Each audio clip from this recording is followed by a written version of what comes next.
Oh, this is Mr. Hornby 83 with part 2 of this uh, belt video. It's a shame I had to break it into 2 parts, but finish it off. And then if you guys are wondering why the Attitude Era belts are both on here again, it's because this one we just got yesterday for my son James, and we're going to be getting, and we've already painted one of the other ones he had with the blue collaring and all that. We just gotta get some paint sealant because the paint's bland or whatever. But now I'm gonna talk about the belt I didn't hit Friday. I'm gonna start with the classic WWE Tag Team belt. Now, this one came with the Yokozuna Hall of Fame one, which we went all the way to Fair Toys to get to find figures like the Yokozuna and that because we couldn't find it around here.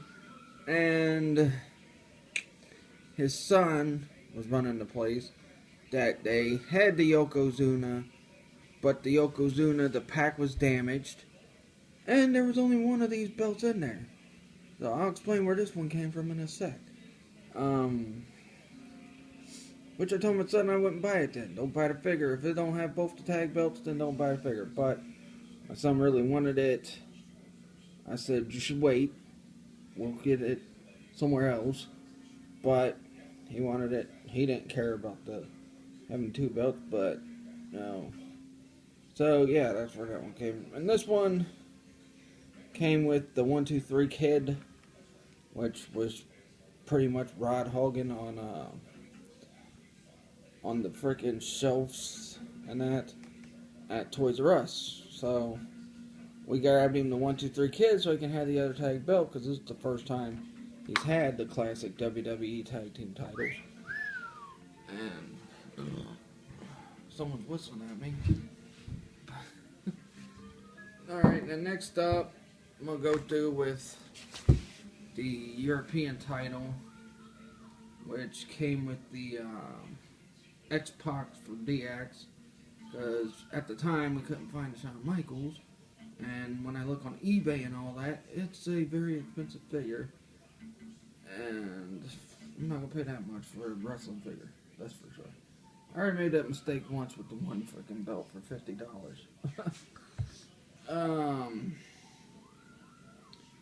Alright, so it's a really nice belt, and I think, like I said, Mattel, one thing they did better than Jakks is they made right sizes for these belts. They collared them, put a lot of detail in them.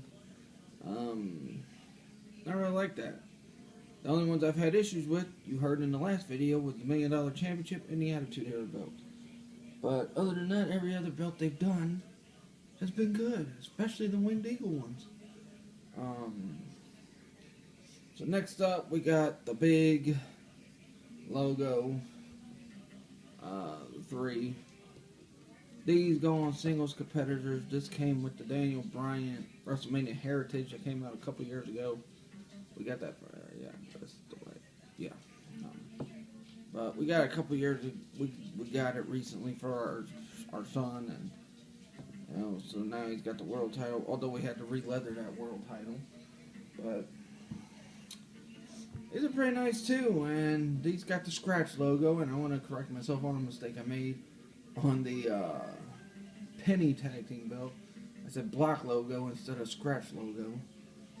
But they got the WWE scratch logo, pretty much the same as the WWE World Heavyweight Titles, Network logo belt, whatever you want to call it. But yeah, these are nice belts as well. Now let's get to some things I got some problems with. And this one right here. This came with a WCW version of Rey Mysterio. And it irritates me because they're going to bring the WCW version of Rey Mysterio. Why not do a WCW version of this Cruiserweight Championship? I think it would have made more sense, but for whatever reason, WWE and Mattel is not wanting to make WCW figure belts. Now, whenever these freaking WCW figures they put out, it's the same thing with the world titles. They put out the WWE version, and it makes no sense to me.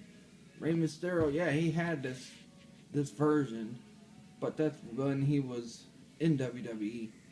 Not prior to that. They also sold a Dean Malenko with this, which I was going to get my son, but by the time we had the money to get that, it was already sold out. But, yeah, it's just ridiculous that WWE and Mattel just put out WCW figures with WWE versions of the belts. If you're going to put the WCW figure out, put the WCW version of the belt out. Don't, and like I said, I talked about this. And as you can see, both of these, the Defining Moment Stone Cold belt, which is this one here on the left, and the Vince McMahon one here on the right, they're about the same size. They're a little bit bigger than the original one that came with the ringside exclusive Stone Cold Steve Austin, when he was the Bionic Redneck and all that. And that's why I want to pick this up.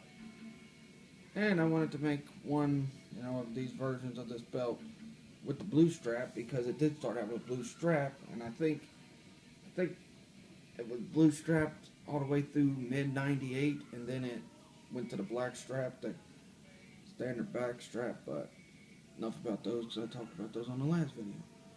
But this, just recently got this for the with the Terry Funk figure. I think got it for early last year, and this looks really good. This is the best detailed version of this belt. And if you've looked at the Jakks ones, there was only one really good one that Jakks came out with. But this one's good. I wish I could find the CM Punk one at a cheap price, but they're asking way too much. But yeah, ECW World Heavyweight Championship. But my problem with it is, this isn't the version of the belt that Terry Funk held for the ECW Championship. He held, I believe, the second version, which was, can't describe what it looks like, but it wasn't that. But it's still a nice belt. I like the detail, I like the collar. Only problem is they could have made the ECW logo purple instead of red, but that's a WWE thing as well. But other than that, it's a good belt. When I find another one for my son, he can use that one for the WWE version of it. This one could be the ECW version. That's something they should make, two more classic ECW world titles. But for whatever reason, Mattel and WWE don't want to do. This is a Flex Force US title. And my son, you've seen his 3 that he has already. We originally got this because at first we couldn't find the freaking figures with the US titles ever, because it was just freaking, people were buying them up and everything. So we had to buy the Flex Force 1 for him for a bit, and then we started finding US 1 regularly. Kind of like with these, they were rare and then they started becoming more regular, so they became easier to find.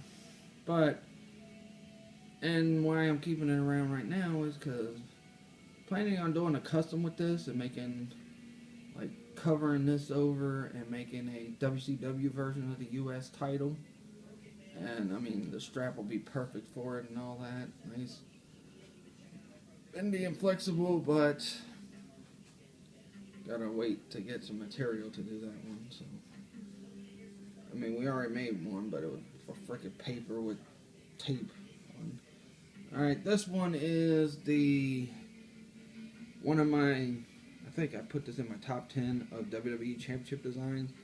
This is the 86 87 WWE Championship. People keep calling it the Hogan 87 belt. Hogan had this in 86 and 87. And that gets irritating when I hear people say, oh, 87 belt. No. 86, 87. But this is a nice belt. I've always loved this belt design. This was preceded by the Winged Eagle. But, I wish they would have kept this design around a little bit longer. It was a really nice belt. If I could ever find a replica of this, I'd probably buy this one too, because it's a very nice championship belt. They did the NWA style side plates, which is something NWA did a lot with their belts, was the side plates. But, yeah. Alright, next up is the John Cena Spinner US title, which I talked about how this spins, but yet the WWE Championships that's supposed to be spinners don't spin. And I don't get that. I mean, but it looks dead on how the belt looked when Cena had it. And we got this with, I think it was a network, I think it was one of the first few network spotlights. And it was John Cena in his, like, red trunks and that, and the red boots, even though they made the boots too long on that Cena, which I'm pretty sure somewhere down the road I'll do a review of that and I'll point that out, but, you know, this belt looks nice. You know, it's kind of reminiscent of the oval-shaped Intercontinental title. I think it's a bit smaller, but I guess it's kind of a nice belt, even though I hate the spinning gimmick. I think it's stupid, but what can I do? WWE makes the choices. Now before I get to my big announcements that I've advertised since I planned this video, I want to go give an FU shout out to WWE because you are trying way too hard to try to get Roman Reigns over. You let this guy, after competing in a match for the world title, re-enter the Royal Rumble. And they never let anybody do that, which I thought was pretty stupid. That WWE's like, oh yeah, let's get this guy out there. I mean, God, does Vince have that much of a hard-on for this guy? No wonder people don't care about your product much anymore when you're making stupid decisions like that. But, you know, I'll say more about that in my review tomorrow for Royal Rumble. But, other big announcements about the two new concepts. For my channel. First off, I'm going to start a new concept called Comic Talk, where I'm going to have comic books sitting on the round table, and I'm going to be talking about them comic books. Now, the first one I might do, since I love this saga so much, and I didn't know about it until after I played the game for Sega, which I got right over there. Right now playing the crappy Dracula game, make sure it works. But, yeah, Comic Talk, I'm going to be doing the Maximum, Carnage, whole set. I went and bought them from Comic Book World a while back. He had all the volumes to it. So I bought it. I'm going to try to get some more comic books to keep that going. Also, Telly Talk, where I talk about TVs instead of just doing a topic video about one freaking channel. I could talk about a number of things in TV, so I'm going to call it Telly Talk. The reason why I'm saying Telly Talk is because there's too many freaking channels out there that got the word TV talk in some of their stuff, like Collider and all that, and I don't want people thinking I'm copying those people, so I'm going to make it Telly Talk instead. Got some other concepts which I'll be announcing here and there in videos, and I'll just be announcing the day I do that new concept to the video. But yeah, right now, Comic Talk, Telly Talk, a lot of other stuff's coming back that I did last year. Like I said, the Toy Talk.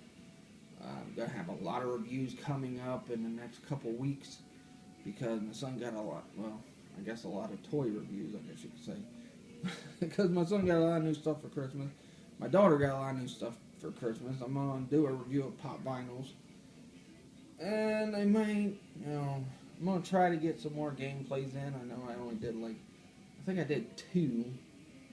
The Friday 13th one, the original Nintendo game, that crappy one. But not really that bad. But I'm not going to say it's, you know, great either. But, and I did the Dead Rising Remastered, which a lot of people didn't really watch that one. I thought that one would do better than the Friday the 13th one, but the Friday the 13th one actually did better. I guess because it was retro. Well, I also did Punch Out as well, which that didn't. Actually, I think I did Punch Out on Facebook. Yeah. I'll have a lot of those current games, old games, retro reviews, all that. So I'm gonna wrap this one up, conclude, because I don't want this one going as long as Fridays. But please like this video, leave a comment, subscribe for more. Let me know if y'all wanna. Let me know what other concepts you'd like to see on my channel, and if I had the resources to get it, I will get that taken care of on my channel. But follow me on my Facebook fan page, Mr. Hornby 83 Topics. I post regularly on that. Follow me on Twitter at Mr. Hornby 83, and I have been posting on Twitter a lot more, so that's not an issue no more. But that'll do it. Till my next video, which might be this Thursday, because Friday I'm gonna start Facebook Live again.